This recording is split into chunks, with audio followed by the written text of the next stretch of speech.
मेरे पति राजेश एक प्राइवेट कंपनी में अकाउंटेंट थे। उनकी पगार अच्छी थी, फिर भी हम लोग भारी कर्जे से दबे हुए थे। शेयर मार्केट में राजेश ने बार बार घाटा उठाया, पर बहुत अमीर बनने की धुन के चलते इस लत ने अब तक उनका पीछा नहीं छोड़ा था। मैंने अपनी सहेली प्रियांशी से कहीं नौकरी के लिए कहा। वह एक कंपनी में नौकरी करती थी। एक दिन वह मुझे लेकर अपनी कंपनी गई। वहाँ उसने मेरी मुलाकात अपने बॉस सुधीर से कराई। सुधीर के सिफारिश पर मुझे नौकरी जरूर मिल जाएगी, ऐसा आश्वासन देकर प्रियांशी मुझे उनके पास लाई थी। सर, मुझे नौकरी की सख्त जरूरत है, आप मेरी सहायता कीजिए प्लीज। यूं प्रार्थना करते हुए मेरी आंखों में एकाएक आंसू छलक आए। मेरी खूबसूरती से सुधीर बहुत प्रभावित हुआ। मैंने अब तक सुधीर के दिल में खास जगह बना ली थी। उन्होंने मुझसे कहा कि मैं भविष्य में उनसे संपर्क बनाए रखूं। मैं पूरी कोशिश करूंगा कि आपका काम हो जाए। इस कागज पर आप जरूरी ब्यौरा लिख दें। उन्होंने पैड और पेन मुझे पकड़ा दिया। करीब 10 मिनट बाद मैं प्रियांशी के साथ चली आई, लेकिन इन कुछ मिनटों में मैंने उनका दिल जीत लिया था। मुझको क्लर्क की नौकरी दिलाना उसके लिए कठिन काम नहीं था। करीब 1 हफ्ते बाद वह मेरी नियुक्ति की अच्छी खबर लेकर शाम को मेरे घर पहुंच गए। वहां मैंने उनकी मुलाकात अपने पति संजीव, सास व 5 वर्षीय बेटे रमन से कराई। मेरी नियुक्ति की खबर सुन घर का माहौल खुशी से भर गया। मेरे घर की हर चीज इस बात की तरफ इशारा कर रही थी कि हम लोग आर्थिक रूप से संपन्न नहीं थे। मेरे पति बातूनी किस्म का इंसान था। उनकी बातों से या उन्हें भी मालूम हो गया कि उसकी स्टॉक मार्केट में बहुत दिलचस्पी थी। कुछ देर बाद राजेश मुंह मीठा कराने के लिए बाजार मिठाई लेने चला गया। सुधीर ने आग्रह करके मुझको अपने सामने बैठा लिया। सर, आपकी कृपा से मुझे नौकरी मिली है और मैं आपका यहाँ एहसान कभी नहीं भूलूंगी। अब 2 वक्त की रोटी और रमन की पढ़ाई का खर्च मैं अपने बलबूते पर उठा सकूंगी। मेरी बड़ी बड़ी आंखों में सुधीर के लिए सम्मान के भाव उसे साफ नजर आए। राखी, तुम्हें नौकरी दिलाने वाली बात अब खत्म हुई। इसके बाद तुमने मुझे धन्यवाद कहा तो मैं फौरन उठकर चला जाऊंगा। सुधीर ने अपनी आवाज को नाटकीय रूप से सख्त किया, पर उसके होठों पर मुस्कुराहट बनी रही। अब नहीं दूंगी धन्यवाद सर, मैं मुस्कुराई और फिर उठकर रसोई की ओर चली गई। कुछ देर बाद बड़े अच्छे माहौल में हम सब ने चाय नाश्ता किया। फिर सुधीर हमसे विदा लेना चाहता था, पर ऐसा संभव नहीं हुआ, क्योंकि बेहद अपनेपन के साथ आग्रह करके मैंने उसे रात का खाना खाकर जाने के लिए रोक लिया। उस शाम के बाद से सुधीर का घर में आना जाना नियमित सा हो गया। कुछ दिनों के बाद रमन के जन्मदिन की पार्टी में वे शामिल हुए। फिर एक त्योहार आया और मैंने उन्हें घर खाने के लिए आमंत्रित किया। धीरे धीरे हमारे परिवार के साथ उनके संबंध गहरे होते चले गए। मैंने देखा धीरे धीरे सुधीर मेरी तरफ आकर्षित होने लगा है। एक दिन अपने कक्ष में चाय पीते हुए सुधीर ने मुझसे पूछा, तुम्हें पता है राखी, मैं किस दिन को अपने लिए भाग्यशाली मानता हूँ? आप बताओगे नहीं तो मुझे कैसे पता चलेगा? मैंने जवाब सुनने के लिए अपना ध्यान उसके चेहरे पर केंद्रित कर लिया। जिस दिन तुम मेरे पास नौकरी पाने के सिलसिले में आई थी, सुधीर ने कहा।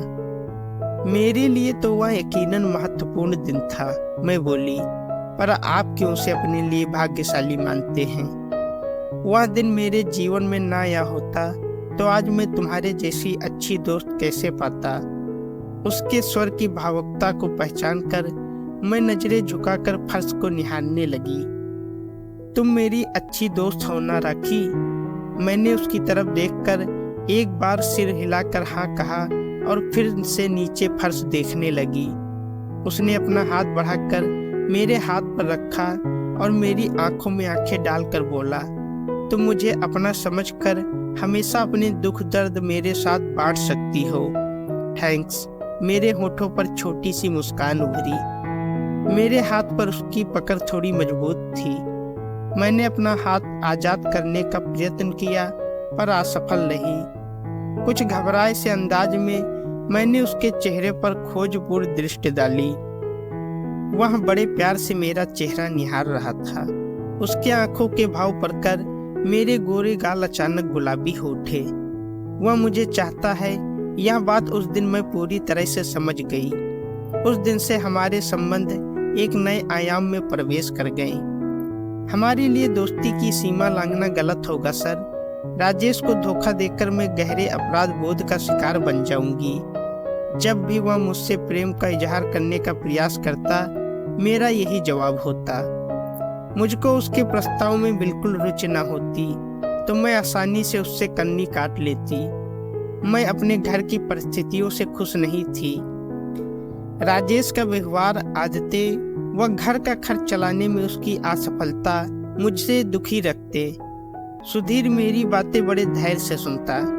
जब मेरा मन हल्का हो जाता तभी वह हंसी मजाक व छेड़छाड़ शुरू कर देता। मेरे जन्मदिन से एक दिन पहले उसने जिद करके मुझसे अपने घर चलने का प्रस्ताव रखा और कहा, अपने हाथों से मैंने तुम्हारे लिए खीर बनाई है। अगर तुम मेरे यहाँ चलने से इनकार करोगी तो मैं नाराज हो जाऊंगा। उसकी प्यार भरी जिद के सामने थोड़ी नानुकुर करने के बाद मुझको झुकना ही पड़ा। सुधीर ने मेरे जन्मदिन के मौके पर एक सुंदर साड़ी उपहार में दी और मुझे पहली बार उसने अपनी बाहों में भरा तो मैं घबराए लहजे में बोली, नहीं, यह सब ठीक नहीं है, मुझे छोड़ दीजिए प्लीज। अपनी बाहों की कैद से उसने मुझे मुक्त नहीं किया क्योंकि मैं छूटने का प्रयास बड़े बेमन से कर रही थी। मेरे मादक जिस्म का नशा उस पर कुछ इस तरह हावी था कि उसने मेरे कानों और गर्दन को गर्म सांसें छोड़ते हुए चूम लिया। मैंने झुरझुरी के साथ सिसकारी ली, मुंह से ना करती रही, पर उसके साथ और ज्यादा मजबूती से मैं लिपट भी गई। मुझको गोद में उठाकर वह बेडरूम में ले आया। वहां उसके आगोश में बनते ही मैंने सब तरह का विरोध समाप्त कर समर्पण कर दिया। वह मेरे बदन को चूमने लगा और मैं भी उसके गालों को चूमने लगी। हम दोनों के अंदर उठे उत्तेजना के तूफान के थमने के बाद भी हम देर तक निढाल होकर एक दूसरे से लिपट कर लेटे रहे। कुछ देर बाद मेरे सिसकने की आवाज सुनकर वह चौंका। मेरी आंखों से आंसू बहते देख वह प्यार से मेरे चेहरे को चूमने लगा। मेरी सिसकियां कुछ देर बाद थमी तो उसने पूछा, क्या तुम मुझसे नाराज हो? जवाब में मैंने उसके होठों का चुंबन लिया और भावुक स्वर में बोली, प्रेम का इतना आनंददायक रूप मुझे दिखाने के लिए धन्यवाद सुधीर। हमारे संबंध एक नए आयाम में प्रवेश कर गए। मैं ही नहीं बल्कि मेरे घर के बाकी सदस्य भी सुधीर को अच्छे लगने लगे। वह भी अपने को हमारे घर का सदस्य समझने लगा। वह मेरे घर वालों की जरूरतों का ध्यान रखता। एक दिन सुधीर के माता पिता उससे मिलने आ पहुंचे। उसके लिए एक रिश्ता आया हुआ था। वह दोनों इसी सिलसिले में उससे बात करने आए थे। उसकी माँ बोली, तुम कब चलोगे उसे देखने? किसी दिन चलेंगे, उसने गोल मोल सा जवाब दिया। अगले रविवार को चलें? देखेंगे। उसने फिर टालने की कोशिश की। उसके पिता अचानक गुस्से में बोले, इससे तुम चलने को हाँ नहीं कहलवा सकोगी क्योंकि आजकल इसके सिर पर उस राखी का जुनून सवार है। प्लीज पापा, बेकार की बातें ना करें। राखी से मेरा कोई गलत रिश्ता नहीं है। वह नाराज हो उठा। अपने बाप से झूठ मत बोलो सुधीर। यहाँ क्या चल रहा है इसकी रिपोर्ट मुझ तक पहुँचती रहती है। लोगों की गलत व झूठी बातों पर आप दोनों को ध्यान नहीं देना चाहिए।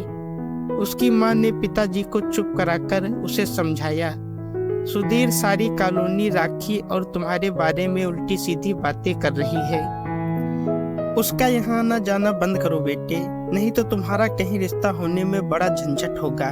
माँ, किसी से मिलना जुलना गुनाह है क्या?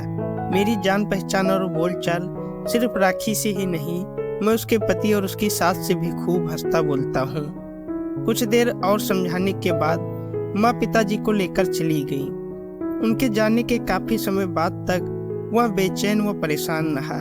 फिर शाम को जब उसने मुझसे फ़ोन पर बातें की तब उसका मूड कुछ हद तक सुधरा।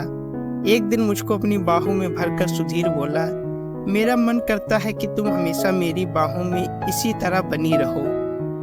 अब तो अपने इस घर का अकेलापन मुझे काटने लगा है। उदास से लहजे में मैंने जवाब दिया, हम दोनों को सामाजिक कायदे कानून का ध्यान रखना ही होगा। अपने पति व सास को छोड़कर सदा के लिए आपके पास आ जाने की हिम्मत मुझ में नहीं है। फिर मेरा ऐसा कदम बेटे रमन के भविष्य के लिए ठीक नहीं होगा और उसके हित की फिक्र मैं अपने जान से ज्यादा करती हूँ। जो बात दिमाग में बैठ जाए फिर उसे भुलाना या निकाल कर बाहर फेंकना बड़ा कठिन होता है। मैं सुधीर के बहुत करीब थी, फिर भी उसके अंदर का असंतोष व बेचैनी बढ़ती ही गई। एक बार बेटे के जन्मदिन के कुछ रोज पहले राजेश को स्टॉक मार्केट से अच्छा फायदा हुआ। तड़क भड़क से जीने के शौकीन राजेश ने फौरन रमन के जन्मदिन की पार्टी धूमधाम से मनाने का फैसला लिया। उस दिन घर के आगे टेंट लगा, हलवाई ने खाना तैयार किया। कम से कम 250 से 300 लोग वहां जरूर उपस्थित रहे होंगे। मैंने और राजेश ने इतनी अच्छी पार्टी देने के लिए खूब वाहवाही लूटी। उस दिन सुधीर एक तरफ उपेक्षित सा बैठा रहा। मुझको फुर्सत नहीं मिली उसके साथ चंद मिनट भी गुजारने की, क्योंकि उसके साथ हंस बोलकर मैं अपने करीबी रिश्तेदारों को बात बनाने का मौका नहीं देना चाहती थी। वह जब इस तरह की कशमकश से तंग आ गया तो बिना किसी को बताए घर चला गया। उस रात उसे बिल्कुल नींद नहीं आई। उसकी सारी रात करवटें बदलते गुजरी, पर सुबह मन शांत था। पिछली परेशानी भरी रात के दौरान उसने अपने जिंदगी से जुड़े कुछ महत्वपूर्ण निर्णय लिए थे। अगले दिन जब मैं उसके पास गई तो उसके गंभीर चेहरे को देखकर मैं चिंतित स्वर में बोली, क्या आपकी तबीयत ठीक नहीं है? मैं ठीक हूँ। उसने मुझे अपने सामने बैठने का इशारा किया। कल पार्टी में किसी ने कुछ गलत कहा, गलत व्यवहार किया? मैं परेशान हो उठी। नहीं, ऐसी कोई बात नहीं हुई। फिर यूं बुझे बुझे से क्यों लग रहे हो? रात को ठीक से सो नहीं पाया? किसी बात की परेशानी थी? हाँ, मैं तुम्हारा ही इंतजार कर रहा था राखी। कुछ जरूरी बातें करनी है मुझे तुमसे। कहो, मैंने बोला। उसने भावहीन स्वर में मुझे बताया, मैं आज उस लड़की को देखने जा रहा हूँ जिसका मेरे लिए रिश्ता आया है। मैं तो हमेशा आपको वहाँ जाने की सलाह देती रही हूँ राखी। मैं खुद नहीं जाता, क्योंकि तुम्हारे अलावा किसी और स्त्री को अपने जिंदगी में प्रवेश देना मुझे अनुचित लगता था। वैसा करना उस लड़की के साथ धोखा करना होता। क्या अब आपने मुझे अपने दिल से निकालने का फैसला कर लिया है? यह कहते कहते मेरी आंखों में आंसू छलक आए। राखी, तुम बिना आंसू बहाए मेरी बात को समझने की कोशिश करो प्लीज। उसने अपनी आवाज को कमजोर नहीं पड़ने दिया। देखो, तुम्हारी घर गृहस्थी सदा तुम्हारी रहेगी। मैं चाहकर भी उसका स्थायी सदस्य कभी नहीं बन सकता हूँ। तुम्हारा नाम राजेश के साथ ही जुड़ेगा, मेरे साथ नहीं। यह बात कल रात मुझे बिल्कुल साफ नजर आई। चोरी का मीठा फल खाने का अपना मजा है। तुम्हारे प्यार को मैं बहुत कीमती व महत्वपूर्ण मानता रहा हूँ। अब थक गया हूँ अकेले इस घर में रातें बिताते हुए। अब मैं सिर्फ फल खाना नहीं बल्कि अपनी छोटी सी बगिया बनाना चाहता हूँ, जिसे मैं अपना कह सकूँ, जिसे फलता फूलता देख मैं ज्यादा खुशी व सुकून महसूस कर सकूँ। मैंने आपको अपनी घर गृहस्थी की बगिया बनाने से कभी नहीं रोका। मैं भावुक स्वर में बोली, आप जरूर शादी कर लें। आपकी इच्छा होगी तो मैं खुशी खुशी आपकी जिंदगी में प्रेमिका बनकर बनी रहूंगी। नहीं राखी, वैसा करना बिल्कुल गलत होगा। उसने तीखे स्वर में मेरे प्रस्ताव का विरोध किया। तब क्या आज आप मुझे हमेशा के लिए अलविदा कह रहे हैं? मैं रोआसी हो उठी। मुझे माफ करना राखी, दोस्ती की सीमाएं लांघकर तुम्हें अपनी प्रेमिका नहीं बनाना चाहिए था मुझे। मैं सिर्फ तुम्हारे मन में जगह बनाकर रखता तो आज मेरी भाभी शादी के कारण हमें एक दूसरे से दूर न होना पड़ता। मैं उठकर खड़ी हो गई और थके स्वर में बोली, सर, आप जैसे नेक इंसान को कभी भूल नहीं पाऊंगी, पर शायद आपका फैसला बिल्कुल सही है। मैं चलती हूँ। इतना कहकर मैं अपने आंसू पोंछते हुए घर की ओर निकल पड़ी। दोस्तों, अगर आपको कहानी अच्छी लगी है तो वीडियो को लाइक करें, शेयर करें और हमारे चैनल को सब्सक्राइब करें। धन्यवाद।